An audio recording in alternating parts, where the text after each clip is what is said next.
Hello and welcome to this week's instalment of Nucleus Investment Insights. As we round out what has been an incomparable financial year in so many ways, our focus today is fixed on Australia's favourite asset class, property. In the fiscal 2021 year, it has certainly been a surprisingly strong one, given the pandemic uncertainties that are still overshadowing the economy, looking at New South Wales. Sydney's home prices surged 15% in the financial year, defying early pandemic warnings of steep falls as ultra-low interest rates and government stimulus triggered a buying frenzy. All capitals ended the financial year with double-digit price growth, except for Melbourne and Perth, and nationally, dwelling prices have jumped by 13.5%, the highest annual growth rate in 17 years. As Australian house prices continue their seemingly inexorable climb, there is only one slight consolation. Households have now saddled themselves with so much housing-related debt that it will only require a gentle tug on the reins to bring the economy to heel. There has been a calculation that the cash rate that would be required to lift interest rates as a share of household disposable income to around 5%, which is a common target to help moderate house prices, that figure calculated is 1.25% at the RBA range, or the RBA end. And this is a third of what would have been required 2 decades ago. So clearly, debt levels have come a long way. It's also easy to see that restrictive regulations are also a leading reason why the supply of new housing has failed to keep pace with demand from high population growth and strong immigration levels before the pandemic. But will the reluctance by both mainstream political parties to let housing behave like a healthy market and fall, resetting the market, exacerbate Australia's housing affordability problem and allow the gap between the home ownership haves and have-nots to widen? Here to give us the inside track with all the latest in the property news, and obviously we've got your property report coming out on Monday, I'm told, Leith. We have our Chief Economist, Leith and Onselen. Welcome. G'day, Tim. Hi, everyone. And here to share his thoughts on our thoughts on the future of Australian property and how it may influence our portfolios, I'm joined by Nucleus Wealth's Head of Investments, Damien Klassen. Hello, Damien. Hi, Tim. So what we'll do is we'll kick off from the agenda today. Just for those that didn't get the audio, so we're going to kick off with the strongest property price growth since 1989.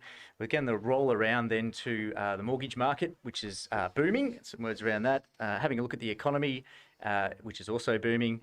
Zeroing in on the lack of supply, and then finishing off with a look to the future and some thoughts on how long this boom can run. So on that note, we'll hand over to Leith, and you can get the ball rolling, Leith. Some opening remarks. Yeah, thanks, Tim. So I just want to reiterate that this podcast is based on a report that I've written for Macro Business that will go live early next week. And it's basically a look at the Australian property market through the first half of this year, and obviously its immediate prospects, and a look at each capital city, et cetera, et cetera. Now, I just want to say from the outset that the last 6 months property price increases, so up to June 30, has been obviously remarkable. We've basically experienced a coast-to-coast property boom, regional and city. Every single market across Australia has experienced close to double-digit price returns. Now, across the nation, Australian dwelling values rose by more than 12%, just over 12%. Regional areas slightly stronger than capital cities, but both over 12%. And that is the strongest property price growth for 6 months that we've experienced since 1989. Wow. Yep. So it's basically, so we are looking at the strongest property price boom for, living memory for a lot of people, for generations. And it's also arguably the broadest property price boom we've experienced for generations as well, given that every single market has basically risen. It is quite extraordinary. Now, I think it's worth at this point to now look at what's effectively driving this boom. Yep. So if we skip across, obviously the number one factor is cheap credit. So since the pandemic began, we've seen mortgage rates. Obviously, the cash rate has fallen to 0.1%. We've seen mortgage rates across the board, owner-occupiers, investors, fixed and variable, all fall quite sharply. In particular, fixed rate mortgages have fallen the most because the Reserve Bank's term funding facility, which basically let commercial banks borrow off it for 0.1%, which effectively replaced their more expensive wholesale funding and allowed them to provide cheaper mortgages. And the sharp decline in mortgage rates has actually driven debt repayments, so that's principal and interest repayments as a share of household disposable income, to 17-year lows. And it's also driven mortgage interest payments, so not including principal, to 21-year lows. Wow. So effectively, households who had existing mortgages now can have had a big rise in their disposable income, or they're not paying as much for the mortgages. Obviously, those who want to enter the market can do so more cheaply, provided they can find a deposit. And obviously, the cost. It's effectively never been an easier time to service a mortgage, or hasn't been an easier time to service a mortgage for a long, long time, provided you can find that deposit, obviously. So, yeah, basically the key driver of this is obviously easy credit. If we just skip along the next slide there, Jaden. Yeah. So, I mean, it's just some of the stuff we look at, I look at in terms of the house pricing, and this is all on our house price calculator that's you sort of get off the website, is what we're trying to do there is forecast house prices and say, or less so forecast, but give you the tools to play with in terms of saying, okay, if interest rates are doing this and the average mortgage rate does whatever, what does that mean for house prices? So that you can sort of play around with the inputs and see what the outputs are. But one of the key things is there's just an extraordinary divergence in the gross yield you can get from a property. So in terms of the absolute amount you can yield on a property has never been lower, but the yield versus the interest rate has never been better. Like so the gross yield has never been worse for you as an investor, but the yield versus interest rate has never been better for you as an investor.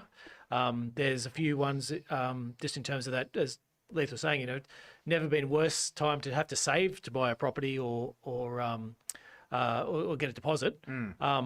But it's in some markets it's never been better for affordability in terms of being able to service that mortgage. Having said that, the last couple of months that's reversed a lot in some of these markets as prices are cooking up, and so you got most of that gain last year, and then this year prices are obviously rising, and you're starting to get mortgage rates start to tick up. Yep. Is there some value in the thought that, so obviously the RBA's smashed the rates, and that obviously puts a lot of takes the handbrake off essentially for mortgage payments, doesn't it? Which obviously, given the pandemic and all the rest of it, makes a lot of sense. And they've obviously helped pretty much as they can, I think, without going negative. What we're seeing now, though, is that help phase has been helpful, and now it's becoming harm phase. Because would you agree? So basically, people have had more money in their back pocket because they've had this big discount, and obviously in their variable rates. But now it's turning into your fixed rate.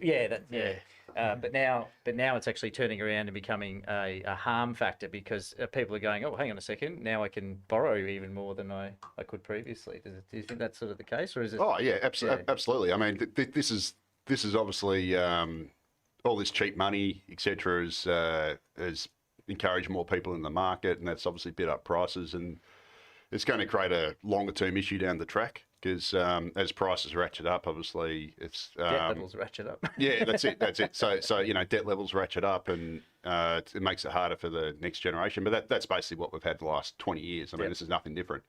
But for right now, it's obviously a pretty bullish market. And of course, obviously the more debt levels ratchet up, the more sensitive people become to changes in interest rates. And the fall in mortgage rates has been a pretty strong tailwind, obviously, in the last year and the last multiple years.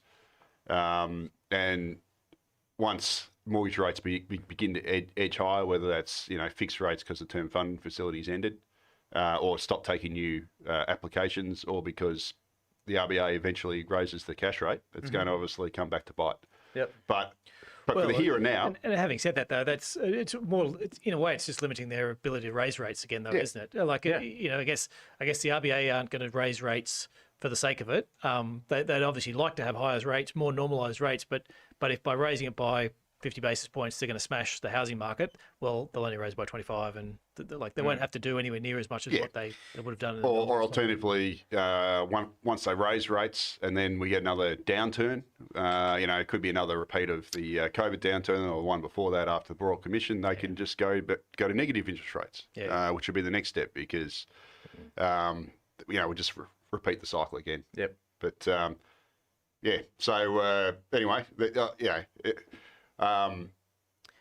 was probably that was going to be a top out. I don't want to get too far ahead because I was going to be how long can this boom last? Yeah, so sure. Well, actually, on the actual prices though as well. So very much driven by houses. As opposed to apartments. Yeah, so certainly houses are a lot stronger. Regional's actually been slightly stronger than capital cities, but apartments also rise in outside of Sydney and Melbourne, just not nearly as big a pace. So it's pretty much detached houses, and regional more than capital city, but both really strong. Yeah. So it's broad.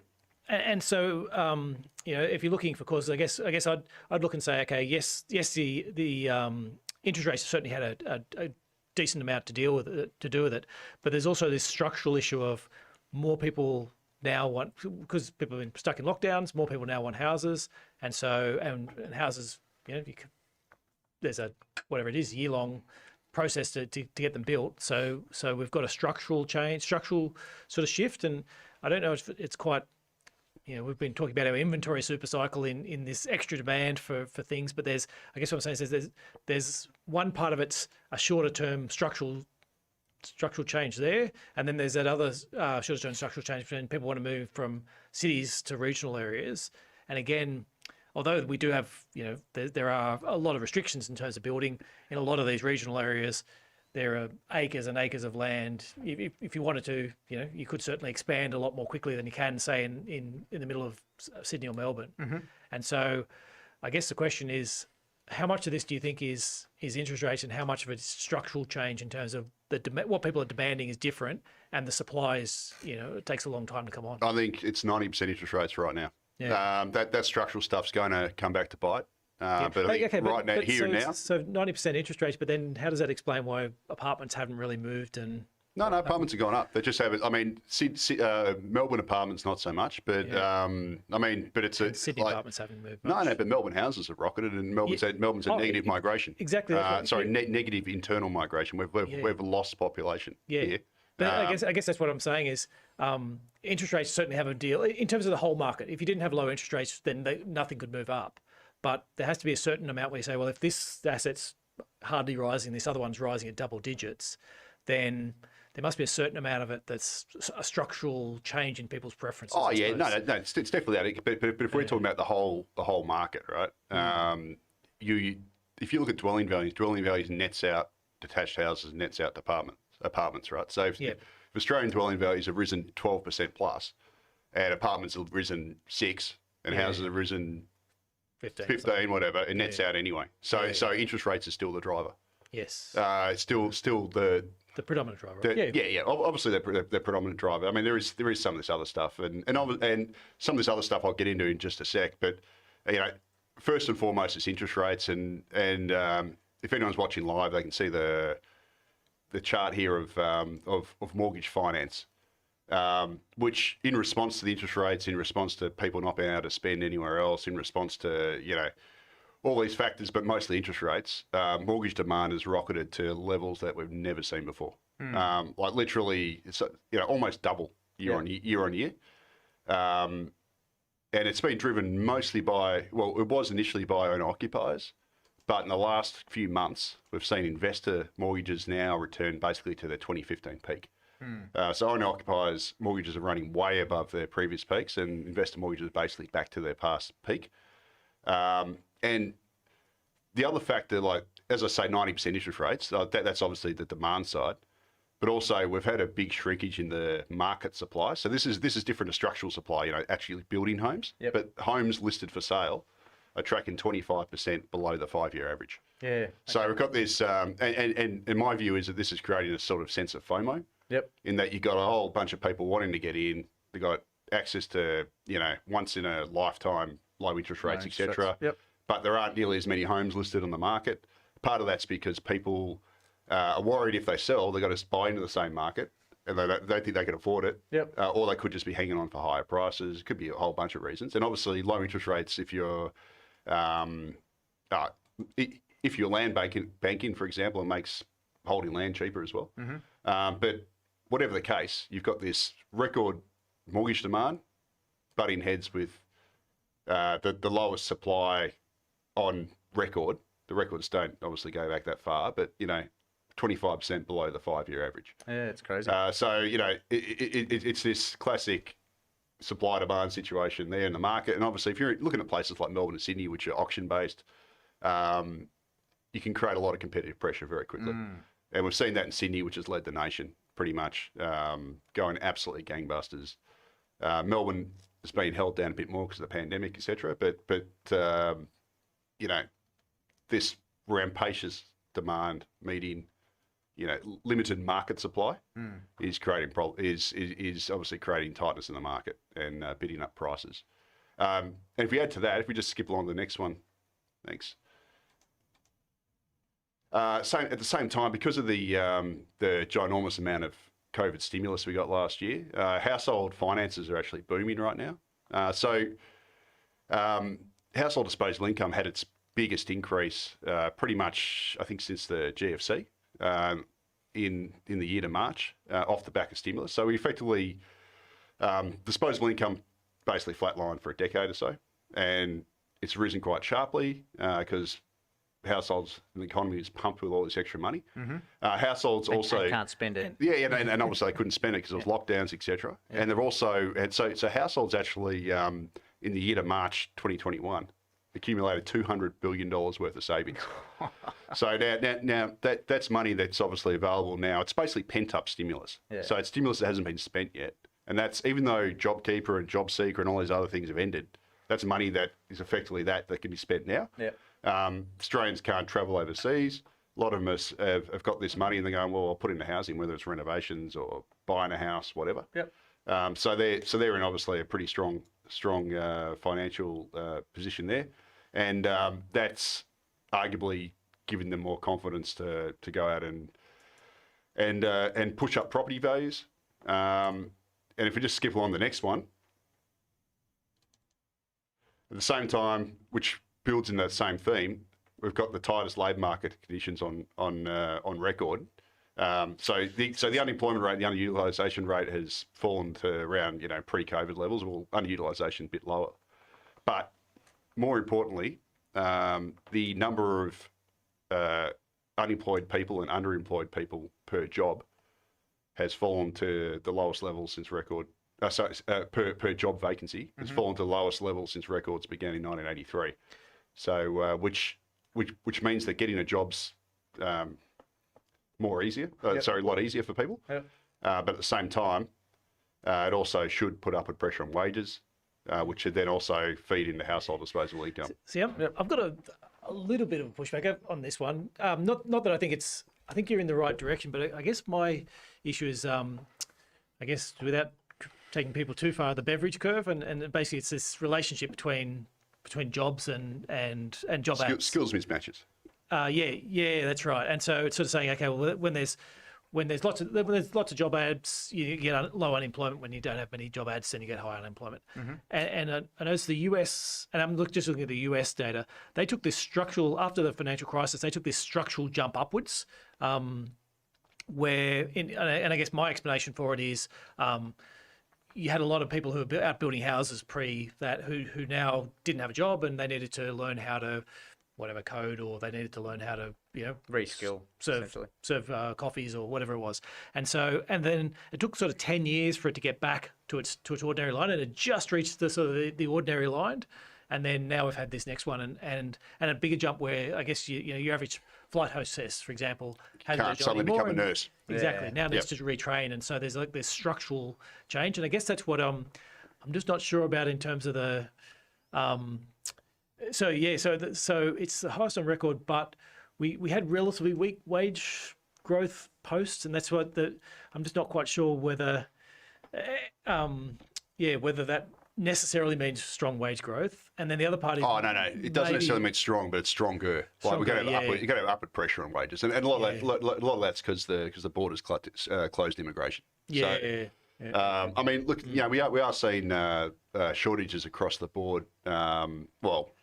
Professed shortages, I should say, across the board from industry. Everyone's complaining they can't get the workers they want. Part of that's because they don't want to pay more. But I mean, the chart on the right up here, which tracks the number of unemployed per job vacancy or underutilisation per job vacancy, that's just raw numbers. So that's all I've done there is I've taken the unemployed number as measured by the ABS, the underemployed plus unemployed number as measured by the ABS, and then divided it by the ABS job ad series. So it doesn't account for mismatches, all that sort of stuff. Yeah. It's just a raw number, but regardless, it's it is the tightest it's been on record. And I did some separate analysis today for macro business, and basically across every single market or every single mainland market, whether it's New South Wales, Victoria, WA, South Australia, whatever, they're all close to the lowest level on record. WA and Queensland are slightly higher. They got slightly more slack than they had pre-GFC, but everywhere else is the lowest since 1983. So is it WA and Queensland to say? Yeah. So, which the mining states sound like. Yeah, that's right. Yeah. So WA I think had 1.5 unemployed per job vacancy now, and in pre-GFC it was like 1.4. Yeah. And Queensland was so back similar. in the boom again. Yeah. But either way, it's tight everywhere. And you've probably got that limitation where and I count myself in this in the 2000s, where there was a flood of eastern staters into Perth, right? Yeah. You can't do that anymore. You almost don't want to, because as soon as you cross a straight line, as we know at the moment with Sydney, you might not be able to come back, or it's a real pain to come back. So it's a big step, isn't it? Yeah, that's right. And so it's tight across the board. So I guess my point is we've got obviously cheap money. You got limited stock available to buy. You've got households awash with cash because of the stimulus. Yep. And they've saved a lot of that because they couldn't spend it. They can't spend it overseas and whatever. And then at the same time, you've got a really tight labour market. So it's a fairly strong tailwinds there. Yep. But I mean, obviously, there is a but coming. So it's not all me going, yeah, this is all good. I'm sort of trying to present the drivers, and then we can get into the other stuff. And the other one, I mean, the one I'm interested in, we're obviously have a few travel stocks, and so with this, I guess this view that people have all this pent up savings, and there's a lot of grandparents who haven't been able to visit grandkids. There's a lot of people who want to get out and travel. A lot of retirees who are like, I've missed 2 years worth of traveling. I'm going to make it up. I wanted to go to all these things. I'm going to make it up by traveling more. And so I guess there's this, for me, it's saying, I wonder, is there a tied out perspective as well in terms of this? There's this pent up demand, which is going into housing loan because it can't go anywhere. But if once opening up happens, and Australia's probably a lot further away than others, but whether you're like, okay, well, there's an amount of money which might have gone into housing, which is actually now going to go into travel because people can, sure. And so they'll. Yeah, well, so at the moment, this is kind of related to that point, but closed borders are actually, if we didn't have to shut down the state borders, closed borders would actually be really good for Australia's tourism industry, because Australians spend twice as much overseas normally than they spend here. And part of that's just that you might be saving yourself $1,000 air ticket each. Yeah, that's it. And you can spend it locally. Like you turn it into a $1,000 air ticket into a $200 air ticket, and you spend the rest of the money still on your holiday. But yeah, absolutely. I hadn't thought about that. But so Australians spend twice as much overseas as what foreign tourists spend here in a normal year. Yeah. So when you've got a closed border, you've actually got more money being spent domestically, and that can be spent not just on obviously tourism, but housing and all the other stuff. Yeah. I think that's definitely a factor, and obviously when people are given more choice, and if the international border opens up and people can travel freely again, whatever, you're going to have an unwinding of this impact. Yep. But at the same time, you could also see more money come in from more migration, obviously, which is a positive factor, but obviously it's been overwhelmed at the moment by this stuff. Yep. And potentially, more foreign investment stuff as well. So, just on that topic, there's a question here from Geordie. Thanks, Geordie. Is this sugar hit going to leave people caught out as stimulus is spent and leveraged and not replenished? Yeah. I mean, look, I'm basically looking ahead about 12 months, right? Yep. This. So, I mean, because honestly, making predictions and forecasts is pretty much a fool's game. at the best of times, and I've got egg on my face a few times and whatever, because you just know what goes in, and you're trying to look at what's going on, and you're making guesses. So, yeah, I mean, my views were that the next 12 months in terms of property and the economy is looking pretty good. After that, we're going to get a comeuppance for sure. Yep. And you know, so households have saved $200 billion in stimulus as of the March quarter. Mm-hmm. That's eventually going to be depleted. Yep. But there's enough in there to give you a good 12 months. Yeah, sure. So yeah, definitely there's going to be a comeuppance for sure, but I just don't think it's going to be in the next, not until after the next election, by the way. Yep. Okay. And I think as well, there is, although there's this amount saved, it's important as well to recognise, I guess, that it's a distribution that matters, isn't it? Like if you said, okay, if it's all going to Gina Runhart and a couple of property moguls, then it's not going to get spent. Like, you know, that's just them saving. They're not going to spend. They're not going to rush out and spend it. But if it's getting spread pretty broadly, and this amount, the amounts we had so far was spread pretty broadly, and it does seem as if it's still, like you'd be thinking that I guess your poorer people will be running down that balance, or probably never, or maybe even never had it. They just got the money and spent it.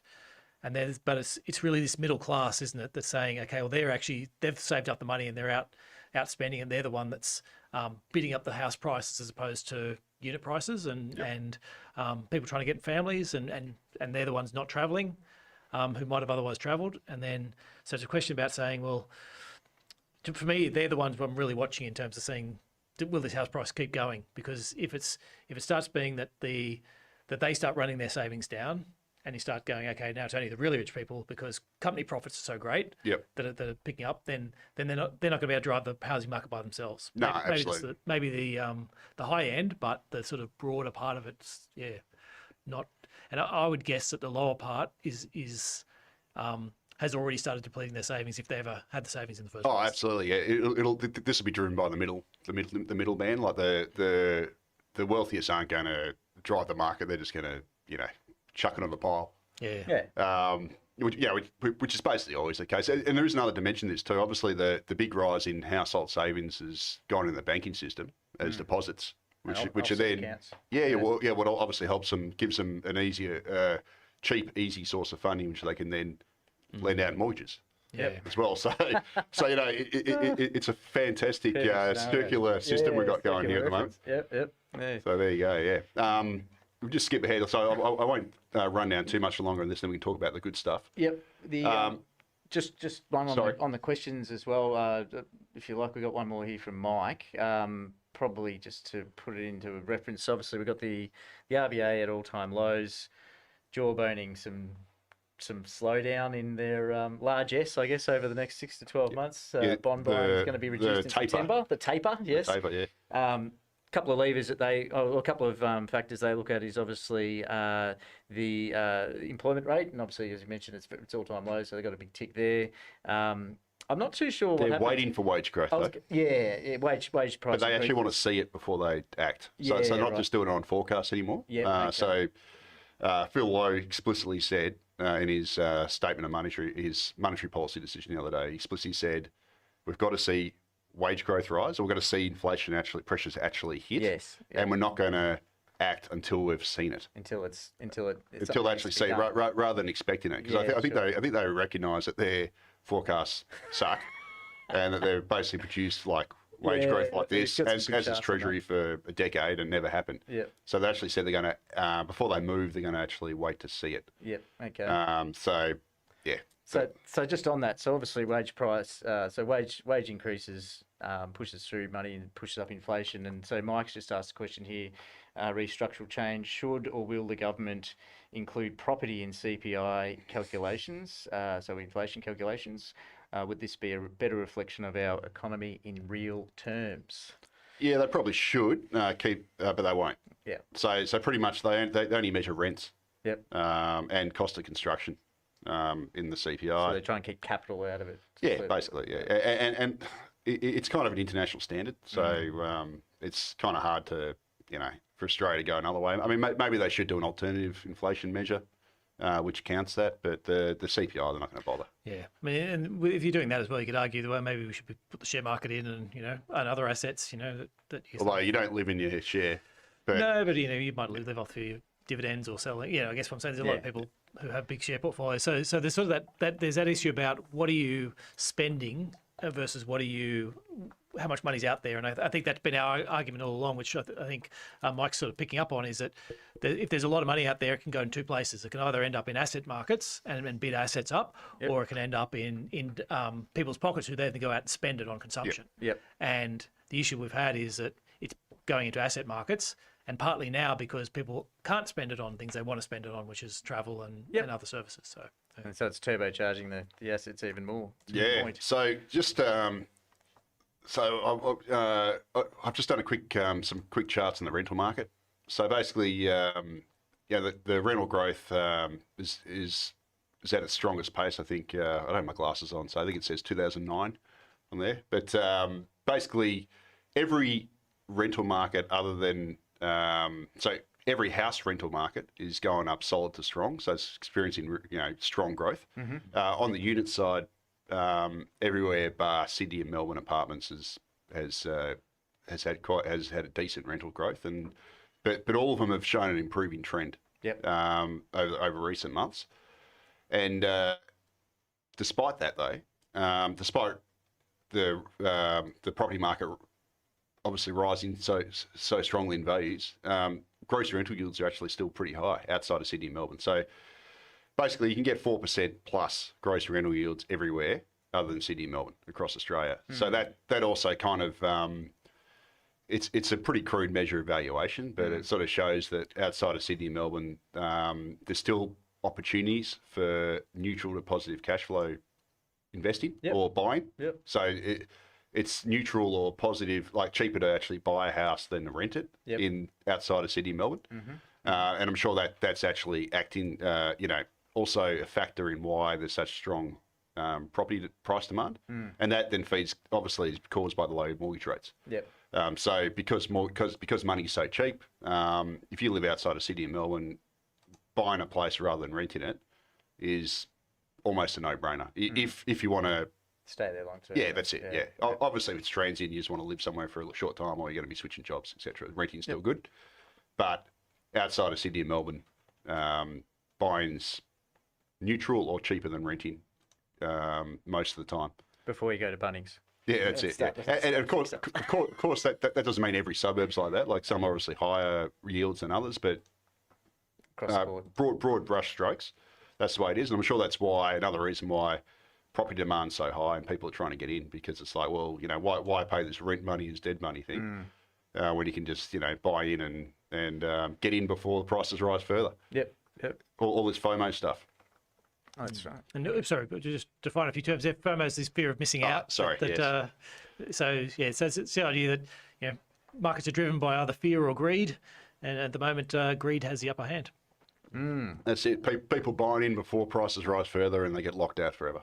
Yep. So it's a particular phenomenon in places like Sydney and Melbourne, which run on auctions. So all it takes is to miss one or two auctions, and you realise, and then you start worrying you're never going to get in, and you get the disappointment, and then you want to go to the next place, and you probably bid more than you should. Yeah, that's right. Yep. Start bidding hot to lock that in. All right, very good. Thanks, mate. Let's move along. I think so. This is the all-important question. How long can the boom last? We've already kind of touched on it, I guess. Look. My view is so we've already seen about 12% price growth the first half of this year.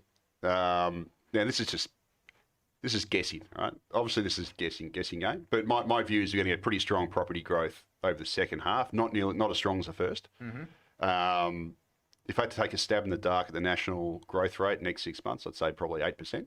Wow. Just based on current momentum. Etc.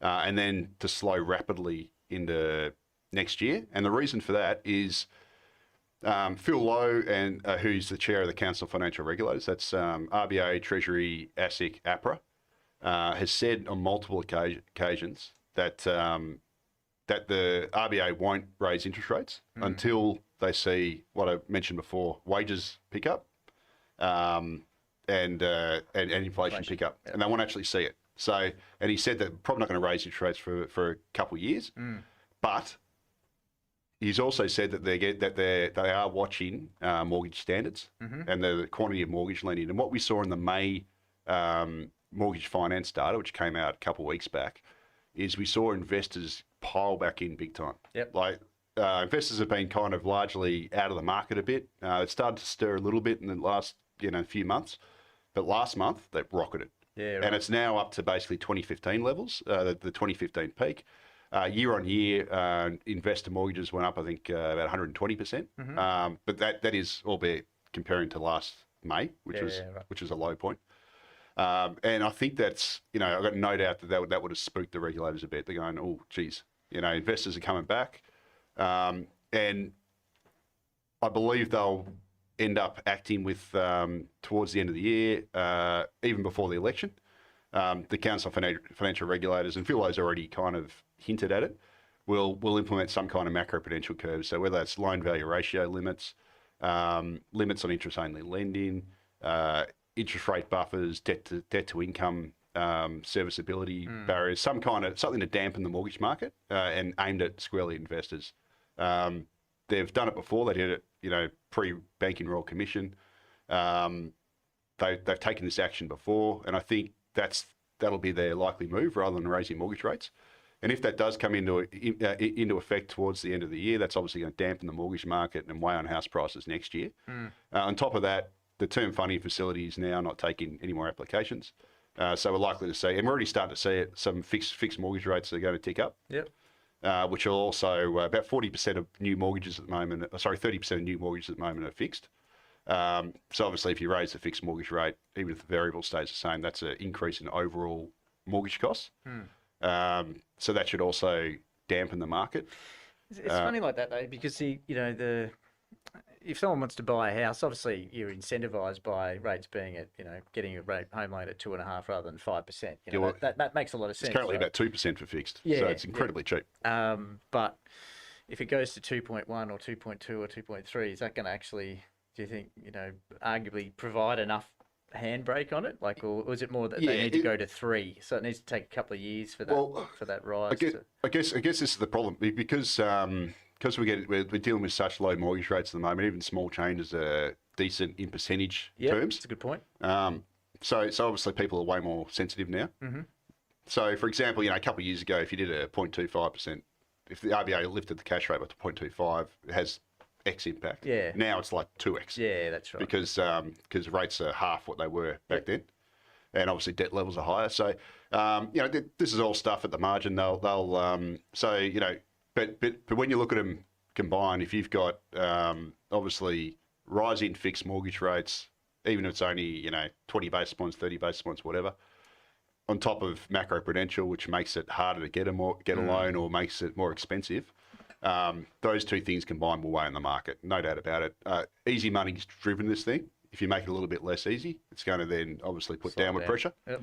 But can I as well define, what you really want? If you're a property investor, what you really want now is you want economic conditions to be relatively bad, but not so bad that The whole thing tumbles. that it damages house prices, because then the RBA will keep throwing more money at it. Because the issue is if the economy becomes strong, then they will start raising rates, and then that sort of very much puts this cap on house prices. Of the arguments Leith was saying about when people look and go mortgage to rent, I think that's a key factor for people, is saying how much am I paying on mortgage versus how much I'm paying on rent. But you raise rates by 50 basis points, and all of a sudden because rates are so low, all of a sudden that flips from being There we go. all of a sudden flips from being close to as low as it's ever been to high, much higher. And actually, I must admit it. I think on my latest numbers, the Sydney housing market is now already at the 70th percentile of where it's traded on the mortgage to rent. So most of these other markets are trading sort of in their the lowest percentile, the sort of 10 to 25%. So very, very cheap. But the Sydney housing market's already because the rents aren't that the rents are quite low, and the prices have moved a lot. They're already saying, well, now you're actually even though we've got record low mortgage rates, you're actually in the the top 30% of how expensive the Sydney housing market is relative to rents. Yeah, and that's actually that's obviously reflected in the rental yields. So Sydney's rental yields are lowest on record. I think it's 2.8%. Melbourne, I think it's 2.9, or maybe it's 2.7, 2.8. They're both very close. Yeah. And whereas it's 4% plus everywhere else. So it's just these two markets are the most overvalued. But I do want to say as well, 4% as is in the long term is lower than property yields. Oh yeah, of course, yeah. In these markets, it's only viable because we've got such cheap mortgage rates. Exactly. That's the only reason. I mean, but there is another fact I want to add on. So the way I see it is, just to summarise that, we're probably going to have a ratchet up in average mortgage rates because the term funding facilities ended, etc.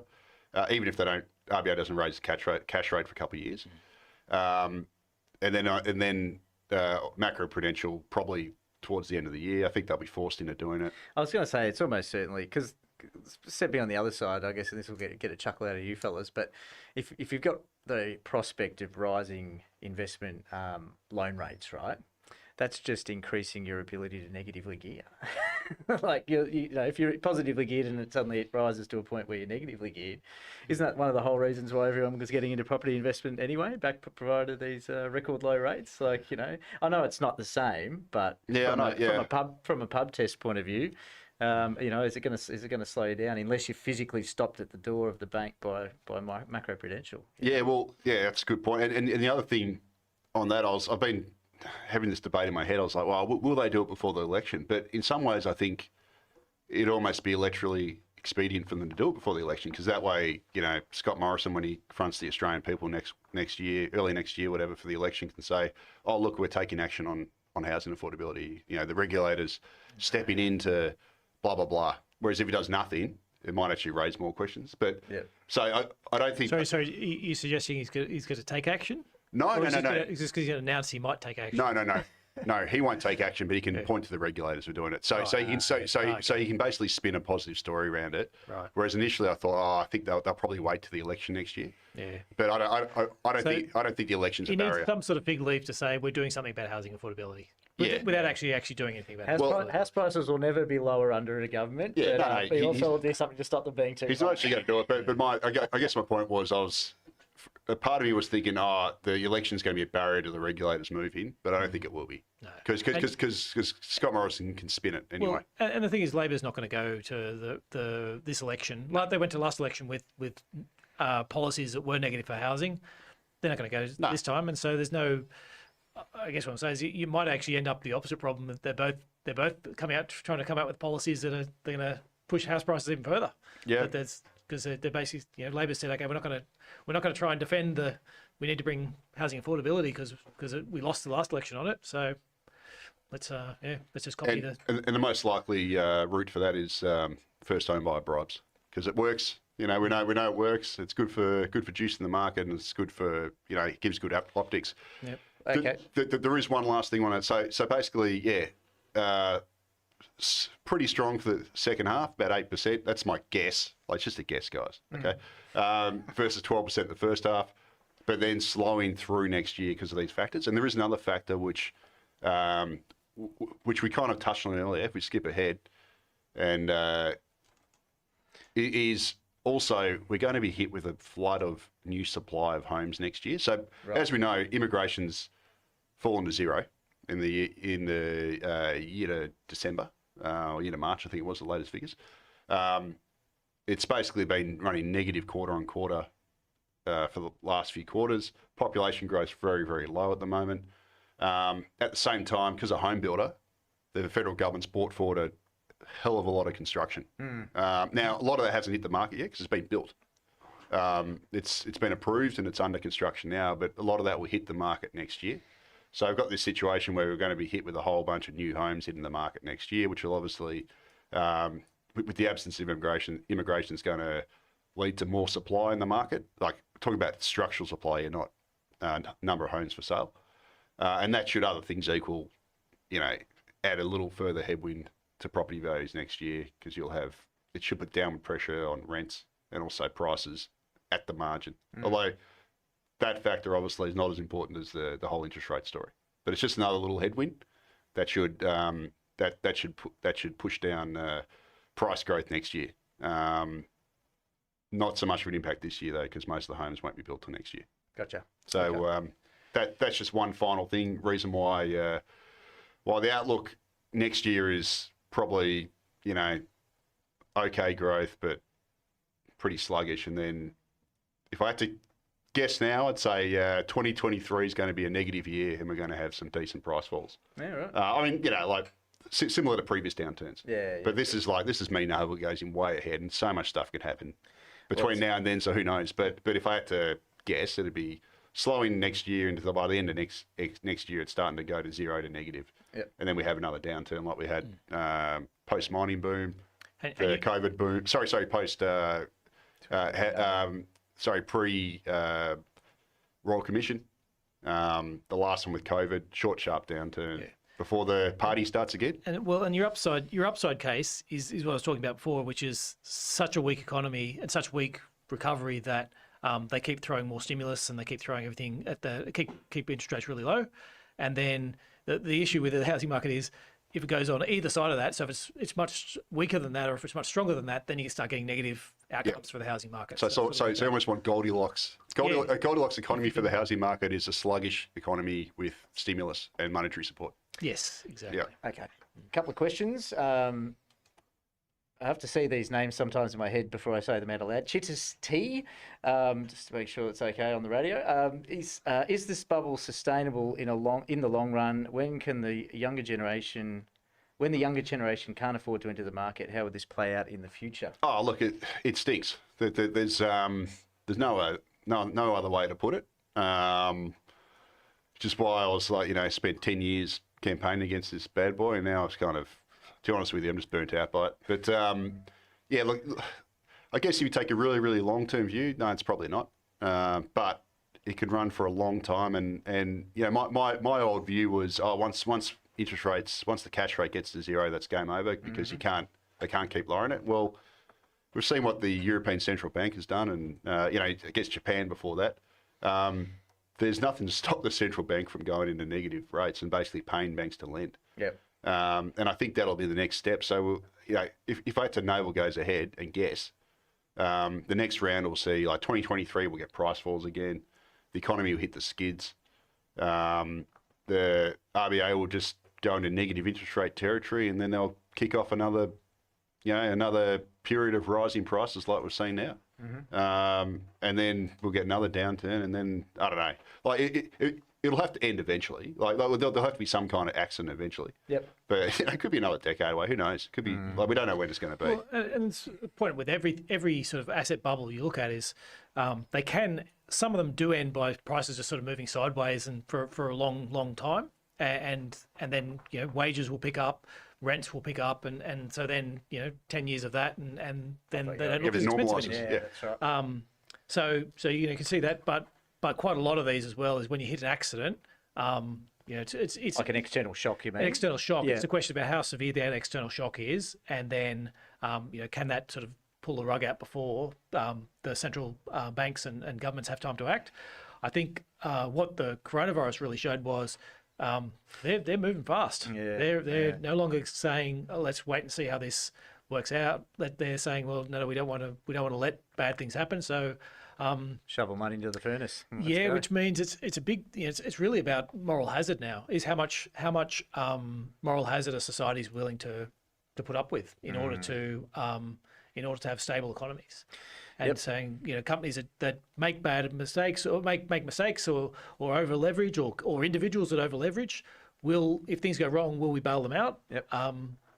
Or are we prepared to wear that risk? And I think what's happened overseas is once you start down the route of bailing out and not and the moral hazard route of saying we're not going to let people go broke and we're going to keep companies afloat that maybe should have gone bust, is that it's a pretty steady thing to do, and economies can last for a long period of time. And yes, young people get very upset about the whole thing, but then again, younger people eventually get older and intergenerational wealth transfer. And they get and parents die and pass on, and so obviously it's not a good thing for society in terms of mobility and all these types of things. But those types of issues take decades to play out before you actually have problems with those. So I guess what I'm saying is if you're prepared for the fact that central banks are going to keep bailing things out every time anything looks down, then you might end up with a long period of sideways movements. But that sort of keeps you in that period, and it's a question about. It's an interesting one, isn't it? Like, because you sort of think, well, at the moment, all the major growth levers for Australia. So, with immigration, zero. Education, pretty much on its, on the ropes at the moment. Financial failure or banking failure is almost, a zero event anyway, because we seem to see the RBA just step in and back them anyway. What's left? Like, is it a Martian landing or something? Like, it makes you think, what kind of external factor there could be in that'd pop the bubble really on the property game. I don't know. We've had a pandemic. I don't know. Yeah, it would probably be something you never thought of. Look, I mean, honestly, if I had to go back to the time machine back to 2017 or something, and if you said to me, in 2021, there's going to be all this quantitative easing everywhere, and it's going to be this and that, I would have gone, I get serious. Yeah. Because it wouldn't have thought it would happen back then. But then who knows what the next 10 years is going to be? Like, we'll see all sorts of funny stuff happen. Yeah. But I think the main thrust though is that it all comes down to how much you trust your governments and your central banks. And at the moment, they're all on the path of don't let house prices fall. The question about whether they can make them rise in the long term, I think is probably saying no. I think there's certainly limitations on how much further they can make them rise, and they've pushed every lever they can. Now they actually need, at a certain stage, they need real growth in wages, real growth in inflation. And without that, you just can't get sustainable long-term growth. And so they're the big ones we're looking for. Absent that, now we're just talking about saying, well, can they lower interest rates to zero? And if it's other areas of the economy that are going really badly, and so they're trying to prop up other areas, then maybe the housing market can stick on another 10-20% because they're just trying to do something to get things going. But if it's a housing market that's the epicenter of everything, then there's other risks at play. It's too big to fail. Too big to fail. Just finally, I guess if we just swing around to the portfolios, Damien, have we got just a reflection on today's topic and how they play out in what we're doing at Nucleus Wealth? Yeah, look, it certainly matters for the banks. But the big thing for the banks at the moment is flattening yield curves, because this is their funding issues, and so it's been very interesting actually, because globally banks have been falling, and as yield curves have been flattening, and people have this whole inflation scare sort of gave banks a bit of a boost, because they started looking at the bank's funding and going, when there's a bit of an inflation scare, long-term rates rise and short-term rates sort of stay where they are, and it's good for banks. Okay. As that's been reversing, the Australian banks have actually been doing all right, and globally banks have been falling. So the Aussie banks are just getting more and more expensive relative to everyone else. Right. And so there's a real question within that. So we've taken the opposite view and said, look, we've taken the view that that's not sustainable in Australia, and that it's time to lighten up on those. Okay. I think within and that that extreme mortgage growth we've seen will taper back. Yep. So that's one side of it. Then you got to get around to, I guess, your housing related stocks and start looking through those. And I think the thing for me on that side, we've already seen a lot of money spent on your Bunnings and your Harvey Normans and those ones. That was sort of like the one of the key places where people would spend money because they couldn't spend money elsewhere. Yep. Was, yes, I can't travel, but you know what? I had in this house. I got to fix it up. I had a $5,000 budget for my travel this year to fly me and my family somewhere, and so let's buy a new lounge suite, or let's do whatever to. And so I think when we look at those parts, sort of housing related, we pull those back in terms of saying we don't think we think that's going to taper off as well, and you pick up more on the services side. So for us, it's about it's about saying, look, there's this boom going on. We don't think it's sustainable in the long term. And so now it's a matter about how fast and how sharp it comes off, and trying to manage that. If it comes off too sharply, there's some accidents waiting to happen in those sectors. But if it sort of tails off, then we're expecting it to be a more gradual switch into other sectors is where you see the performance. Okay. Yep. Great. And any other sort of sectors of note? Obviously, financials and discretionary is one area of the market. Or have we got any other sort of So for plays in force? For the Aussie housing market, no, not really. I think there's certainly a REIT, which is the real estate investment trust, but they tend to be very much commercially focused, and so there's issues there about. I think we're going to see lots of issues in terms of saying that you've got a lot of rental pressure in commercial markets. And it makes sense for them, but usually in the past when that happens and you get all these vacancies, you get some conversions into houses. Yep. But the issue is people don't really want apartments at the moment anyway. That's right. So there's this real mismatch sort of stuck there between where the demand is and the whole immigration reopening is the other part. Yep. That's the other big factor is we really don't know where that's going. And so Neither does Scott Morrison from the look of things, but anyway. No, that's right. I think that's I think both sides are waiting to see which way the weather vane blows, and whichever way sort of general consensus comes up, that's where they'll point. But I think they're I don't think either of them's. I think they're the Liberals in particular. Actually, no, I think both parties are predisposed to starting it again. Yeah. Okay. But they're not so predisposed that if the weather vane blows in the opposite direction, they won't change that view. The looming election that needs to be captured or retained. So, yeah. All right. Very good. Look, I think that's it for time today, gents. And look, thanks very much for sharing your thoughts. Looking forward to the property report coming out. Is it Monday? Yeah. Hopefully Monday at this point. Probably early next week. So just keep your eye out for it. Now I'll just say in this report, I'm only looking sort of 12 months ahead because any further than that's a waste of time. Well, look, these are pretty extraordinary times, so I think even 12 months is an interesting one, isn't it? Yeah. So basically, just gives a rundown of all the indicators, all that sort of stuff. Discussion on in more detail on some of the points today. Yep. And a look at some of the individual capital cities, and then I'm going to roll out a whole bunch of specific individual reports on each major capital. Over the second half. So I'll look at Sydney first, then Melbourne, then Brisbane, then Perth and Adelaide, and go into some detail on those markets, partly because it's good fun. Yeah. So there you go. And I'm looking to actually do a report on the global property market. I've got to get the data though. That's it's a massive undertaking. Well, you and thanks to you, Damien, for coming in as well. But you'll just as some form of a segue, you'll have to maybe pop in next Thursday for our next guest. Ooh, nice. So coming up next week, we have special guest William Digby. He's Chief Investment Officer at Jamison Capital Private Equity. William is a growth capital investor and entrepreneur, and he's partner at Jamison Capital, which is a private equity fund headquartered in Melbourne. He's led investments across many markets and sectors globally and was a former Green Beret commando for the Australian Army. William has some terrific experience in global and local real estate startups and ventures and marketing, so it could be worth a chat to him through his investments in his portfolio. And we cannot wait to find out his thoughts on the true impact of the pandemic on property, amongst other things, of course, along with the potential opportunities he sees and what gets him excited for the future. So thanks again to all those that watched in live and bared with us with our little bit of a tech foible there at the start. I'm glad we finally got up and away, so that was good. To all of those that asked questions, I hope I got through most of them. There was a terrific amount of interaction on the live stream chat. That was wonderful as well. Hope you've taken away some great ideas, and if you haven't already, feel free to click like on the video now to give us some feedback. I've just been notified we do have a viewer question of the week as well, so feel free to drop in your answers to how long will the boom last. Pick a boom and pick a time frame. Drop it into the comments and we can take it from there. If you'd like to see more of our content, of course, head over to nucleuswealth.com/content. Stay up to date on news from us. Follow us on social media.